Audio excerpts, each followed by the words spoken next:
সকালে ঘুম থেকে উঠে দেখি অনেক সুন্দর করে বৃষ্টিটা হচ্ছে, দেখি আমার মনটা ভালো হয়ে গেছে। তারপর স্নান কমপ্লিট করে এখানে একটু বসেছিলাম।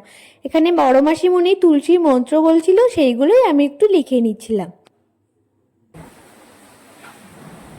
শনি মঙ্গলবার অমাবস্যা পূর্ণিমায় তুলসী পাতা তোলা নিষেধ। তারপরে হঠাৎই ছোট মাসিমণি বড় মাসিমণিকে ক্রিমটা মাখিয়ে দিচ্ছিল মুখে, তাই এই কিউট মোমেন্টটার সাথে সাথে ক্যাপচার করলাম আর তোমাদেরকেও একটু শেয়ার করে দিলাম। ভালো লাগছে তো দেখতে, আবার একটা ধরতেছে ভালো লাগছে তো দেখতে, কত সুন্দর। কার মুখ সুন্দর? মাসিমণি, কোন মাসিমণি সুন্দর? দুটো মাসিমণি সুন্দর। বাবা আমার মাসিমণি চুলটা দেখা একটু, চুলটা দেখি। চুলটা দেখা একটু, চুলটা দেখা। এই তো বাবা, তো বিশাল লম্বা চুল, ধরে চোর নেমে যাবে। ছোট মাসির চুল ধরে চোর নেমে যাবে। চুল নেমে যাবে।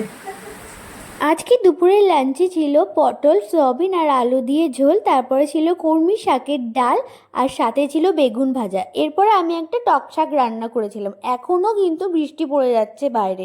তোমরা কারা কারা শনিবার দিন নিরামিষ খাও তারা একটু আমাকে কমেন্ট বক্সে জানাও। তুই আবার কি রান্না করছিস? টক শাক। টক শাকটা কি জানি না, জানিস না? রান্না করবি কি করে?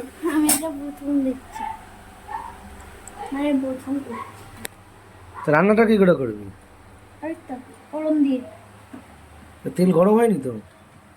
তেল গরম হয়ে গেছে, কই ফোড়ন তো ফুটছেই না। মা দিয়ে রেখেছিল আগের থেকে। এটা কি রে? তো তুই কি কি ফোড়ন দিলি এটা প্রথমে তেল দিয়ে? সর্ষে আর শুকনো লঙ্কা। হ্যাঁ, সর্ষে আর শুকনো লঙ্কা, ফোড়ন, তারপরে তারপর শাক। তো ফোড়ন দিয়ে তো শাক দিলে, এবার কি করতে হবে? মশলা, কি মশলা? হলুদ, নুন আর মিষ্টি দিয়ে তারপরে কি করতে হবে? মাখতে হবে, তাহলে হয়ে যাবে? নেড়েই যেতে হবে। তো এটা কি শাক সেটা তো তোকে বলতে হবে। টক শাক।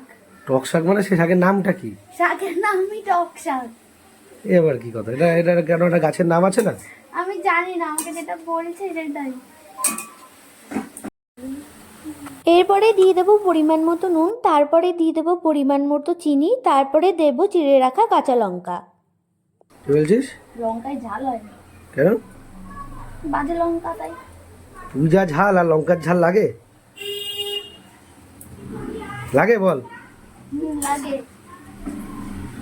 এরপরে সব মিশিয়ে ভালো করে নাড়তে হবে। যতক্ষণ না দেখবে যে জলটা শুকাচ্ছে ততক্ষণ নেড়ে যেতে হবে। কিছুক্ষণ নাড়ার পর দেখবে যে শাকটা একটু আঠালো আঠালো হয়ে গেছে, তখনই বুঝবে যে এই শাকটা রেডি। এটা কতক্ষণ কতক্ষণ করতে হবে? বেশি না, 5-7 মিনিট। তবে কি কিরম ভাব হবে না কি বলছিস? লেদা লেদা। তো লেদা লেদা ভাবটা কি শাকের মধ্যে? জানি না, আমি একটু হয়তো গায়ে মাখা সেটাই হয়তো লেদা লেদা। মানে জলটা শুকিয়ে গেলে কমপ্লিট নাকি? হ্যাঁ। তো তোর কি খিদে পেয়েছে? না, এখন ফল রয়েছে পাশে, খাওয়া যাবে। তো এই যে নিরামিষ খাবি আজকে, কেমন লাগছে? ভালোই লাগে। খুব কষ্ট আজকে শনিবার আমার। তোমাদের যদি এই ব্লগটি ভালো লেগে থাকে তো লাইক, শেয়ার এবং সাবস্ক্রাইব করে দিও আমার চ্যানেলটিকে এবং পেজটিকে ফলো করে দিও। দেখা হচ্ছে নেক্সট ব্লগে। টাটা।